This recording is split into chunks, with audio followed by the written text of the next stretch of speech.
Bonjour, vous suivez AG News. Voici les informations qui font l'actualité du jour. Les tensions entre les États-Unis et l'Iran qui continuent de s'accroître et aussi le prix du pétrole sur le marché international qui fait beaucoup parler.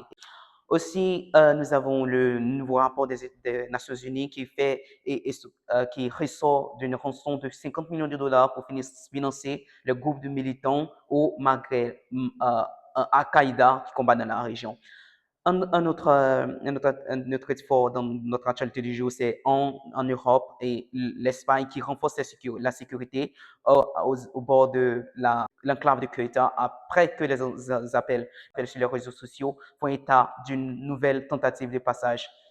On commence avec l'Iran et les États-Unis, les tensions qui ne cessent de monter entre les deux nations et aussi le prix du pétrole sur le marché international qui fait beaucoup parler et aussi qui amène beaucoup d'inquiétudes. Et le détroit d'Ormuz qui reste fermé et qui devient une préoccupation majeure. Autre actualité du jour, nous avons 50 millions de dollars de rançon qui a été promis au groupe qui combat dans la région, dans le Sahel. Et 50 millions de dollars ont été promis comme rançon selon le dernier rapport des Nations Unies.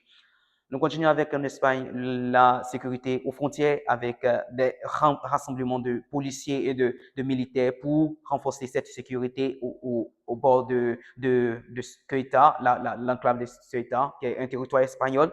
Et les appels sur les réseaux sociaux font état d'une nouvelle tentative de traverser pour joindre cette enclave. Ceuta et un nouvel appel pris très au sérieux par les autorités marocaines et espagnoles, celui de passer à nouveau la frontière demain 15 août.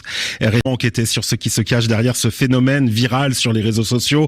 Ces appels touchent quasi exclusivement de jeunes hommes marocains et alertent sur l'état d'une partie de la jeunesse marocaine.